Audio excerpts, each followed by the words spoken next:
Hello, everyday leaders. Here it is on Monday night, June 1st. Wow, here we go. 10 weeks, going on 11 weeks of COVID 19 at the end of this week.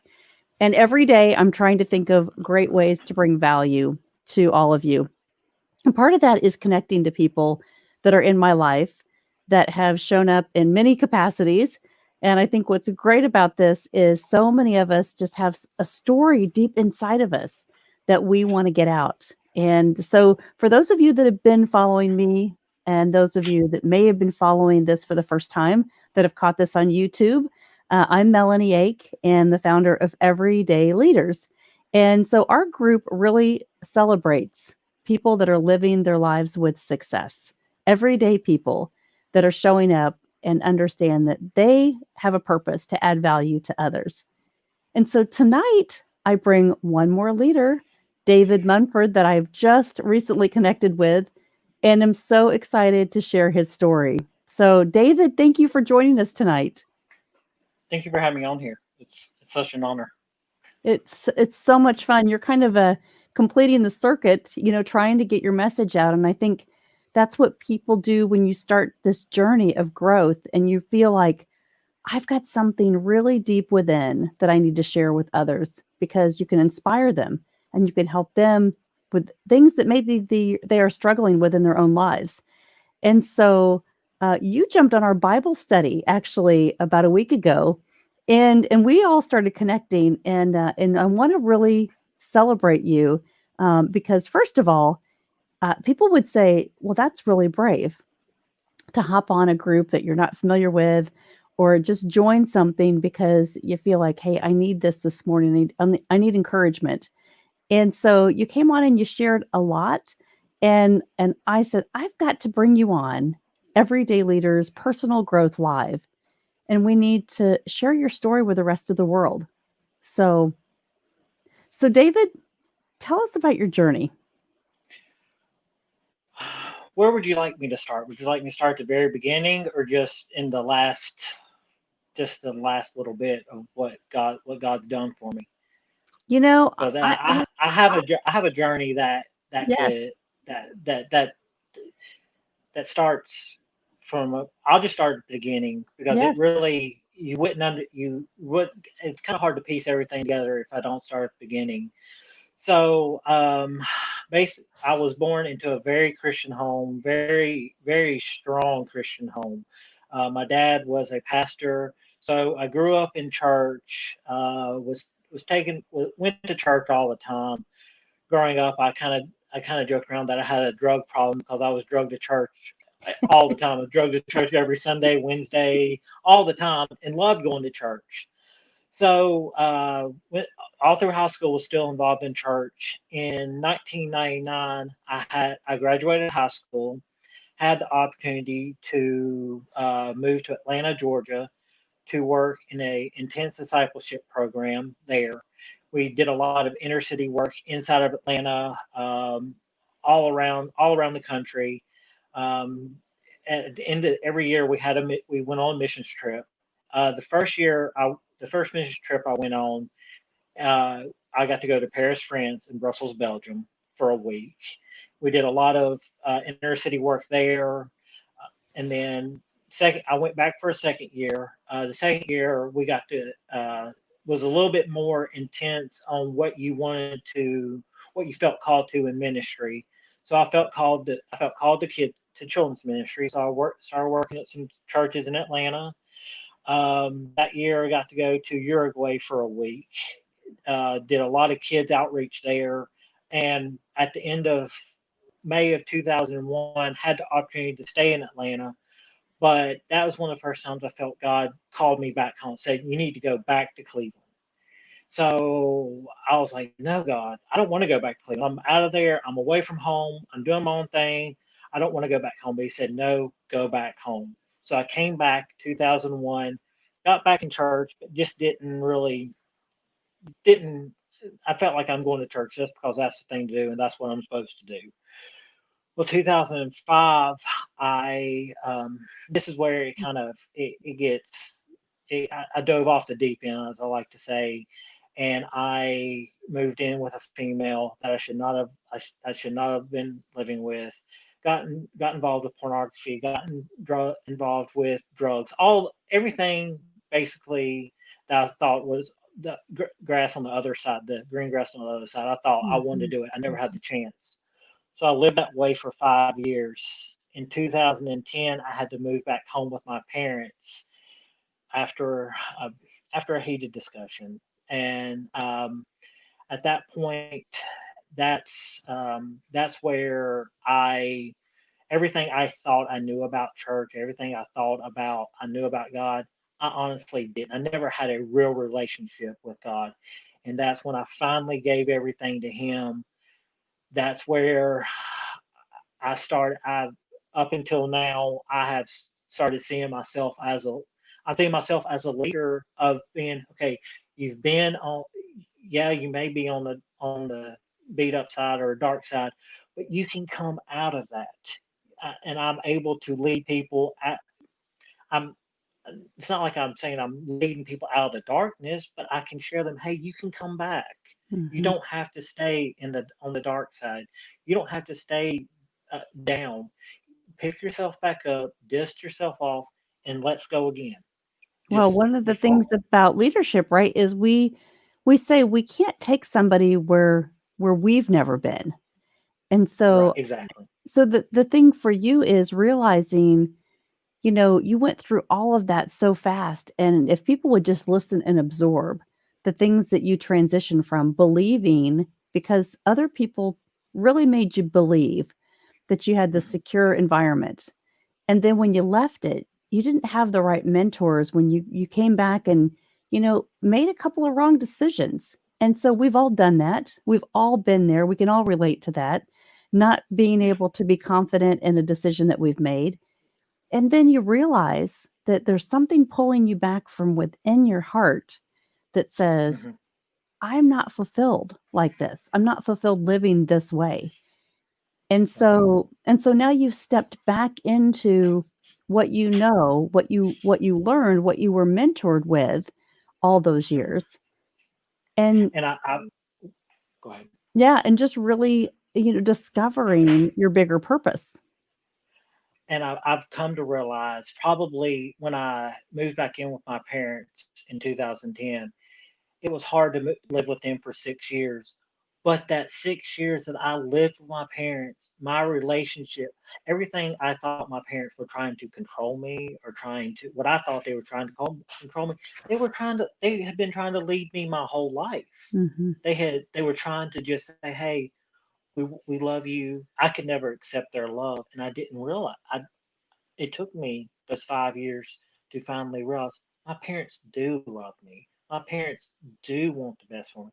They're just trying to lead me the way I should go, or the right way. And I was too stubborn headed to believe that or see Mhm. that. And now there's not a day I don't talk to my parents, and I'm not thankful that I had Christian parents or Mhm. had people beside me or right there for me. I just didn't want to see it, and now I'm thankful for that. The one of the things that we always talk about in our morning devotionals is it's right in front of us. It's always Yeah. right in front of us. The lesson is right in front of us. And we resist because it's our human nature to say, right, that we don't wanna get it because we think we're gonna learn it on our own. It's gonna be easier if we learn it in our own capacity, when there's people around us that really wanna help us and teach us, and we are so resistant. It's our human nature to say, "I'm gonna do this on my own." Yeah. Difficult Yeah. lesson, And isn't it? it was a very hard lesson to learn, but once I learned it, I I'm very thankful for it.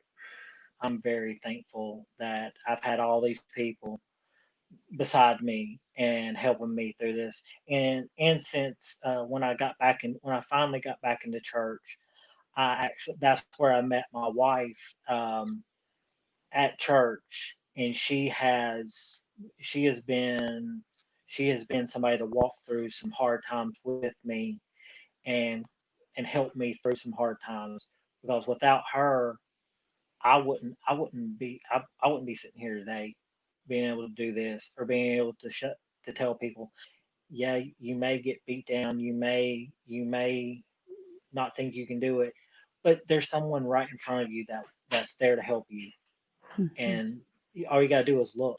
You just gotta open your eyes, take off the blinders, and look right in front of you because How do people are you do standing. that? How do you do that, David? Because for a lot of people, as you've been through it, when you have an experience like that and you say, well, it is just right around you because you see it differently now that you've experienced it. Mhm. And for people that are still struggling with, I can't find it, I can't see it, I don't believe that there's anyone here to help me, what would you tell them? I would. I've had to learn this lesson myself. I would tell them to slow down, breathe, and don't worry about everything else around you, but define that one person because most of the time that one person is in your house or could be sitting right next to you. But just to if you're having a hard day, use your voice and tell somebody, call somebody Mm, and tell them, hey, I'm struggling. Hey, I'm having a rough day. And if you need to make amends with somebody you haven't talked to in a while, because there's somebody in all of our lives that's always been there and has always wanted to help us. Sometimes we're too stuck in our own thoughts and our own heads that we cannot see the person right in front of us. mhm, But eh, just mhm. open your eyes. It's really hard right now too because we are experiencing this quarantine and a little less restrictions. And now with all the activities that have happened in the last couple of days, people are really afraid for their Yeah. safety. And so it's difficult if you're going through something that's traumatic in your own life. And now you have all these other pressures coming in on you from the world. It doesn't seem that easy, and we see a lot of just, people that haven't developed any strategies for their life. It's a really tough time. It's been a really long 10 weeks, and for those that are living in homes that are not safe, and they don't feel valued, and they don't feel like they have anything to add to the world, it's really been a difficult time. And so I love your message of reconnect with people that you may not have been able had a chance to. Reach out to them and just speak into it. Rekindle that relationship, and reinvest in the relationship because it can be the thing that gets you through the hardest times in your life. Yeah. And just to I guess plug the Bible study. That uh, that was so spontaneous for me to jump on, and I've only been involved with that Bible study for I think we said a week or so, but it feels like I know everybody. It feels like I've known everybody in that group for a year or so because we all going through this together, and we may be all in different cities or different parts of the country, but we can lean on each other. Mhm. We can all learn from somebody every day, and there's um, everybody has a story to tell. So don't think you don't have a story to tell, or don't think you're a leader. Because if you're at least out there encouraging somebody every day, you're a leader. I mean, a leader actually takes people somewhere and will take what has been like you said has been somewhere, and they're like, here, watch me as I do this. I may not get it right, but just let me show you the right way to do it. And that's all I want to do. That's I mean, none of this is me. I don't want any. I'm not putting myself on a pedestal, saying, "Look at me, look at me, look at me." It's all God. It's Mhm. it's all. I look up to Him, and He leads me every day through all this, and it's really made me thankful that I've been able to rely on him, and he's been in my life because a lot of people I've talked to have been struggling with finances, have been struggling with, okay, where's my next paycheck going to come? But for me and my wife, we haven't struggled. Hmm. We've been able to pay bills. We've been able to do stuff, and it's all because we followed the leader, we followed Jesus through all this, and we've leaned on Him, and we've had people, our spiritual leaders, that we can call on and talk to, and we have leaders that we can look up to, and it helps us to know there's people out there that can help us, and we lean on each other to That's right. lead us through this. That's right. So And it just takes that one step, and so many people are afraid because, even thinking a week ago, if you would have said, no, I really don't know if I get on that call, how I'll look, or comparing yourself or making a mistake and thinking that you wouldn't be accepted, by other people. And so many of us have that fear. And so we have to just step into like, how can I add value? And maybe what can I learn if I experience this? And I think mhm, that's a big lesson because when you have something on your heart that you need to say and that you need to connect to the world, I think it doesn't matter. Like there's no perfect way to do that. It just has to come out of you, right?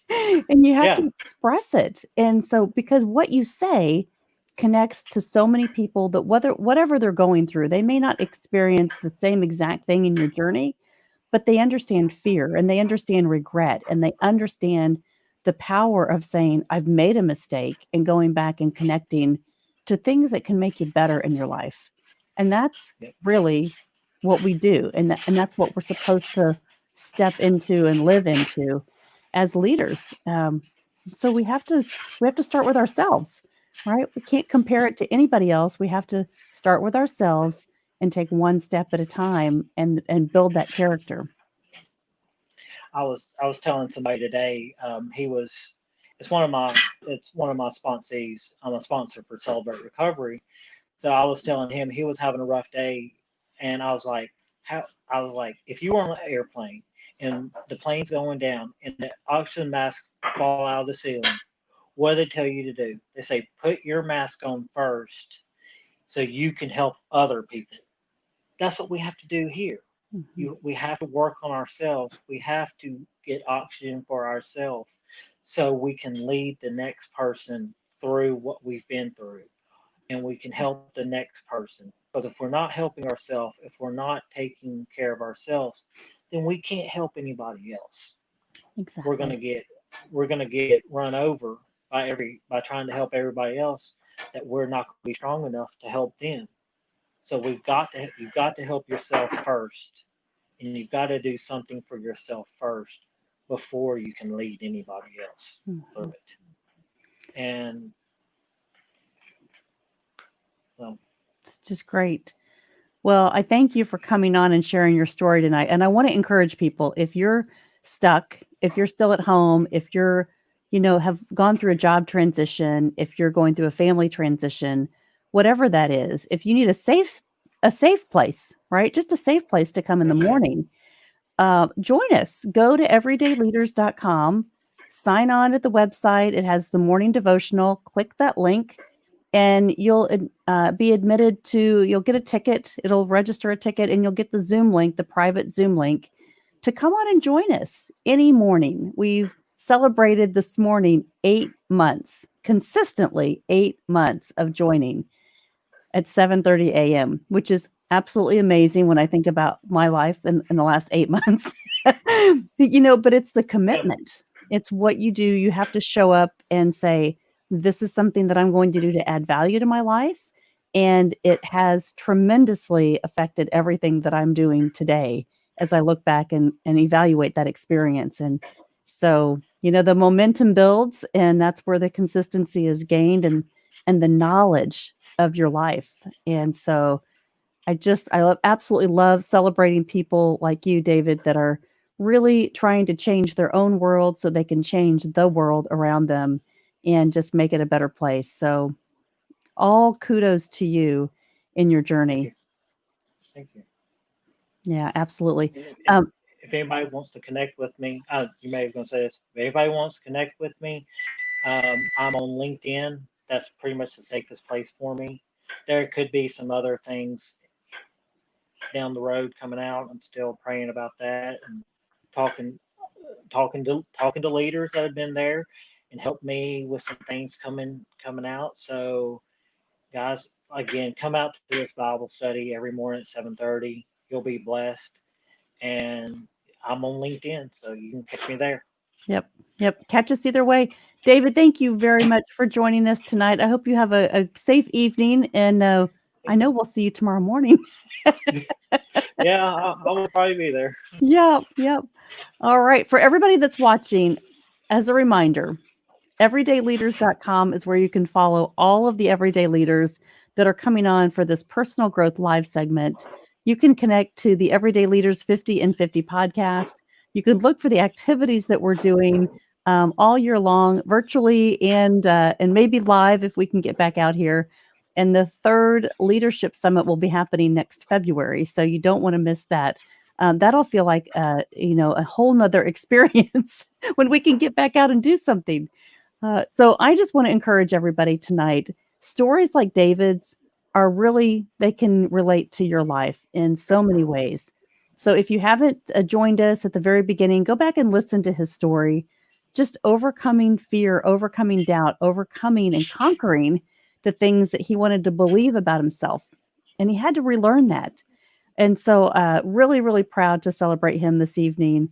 And if you want to connect to him, join us on the Bible study in the morning, 7:30 a.m., everydayleaders.com. You can register for that, or go to David Munford here on LinkedIn and connect to him as well. So thank you, David. Have a great night, and we will see you really soon, okay? Okay. All right.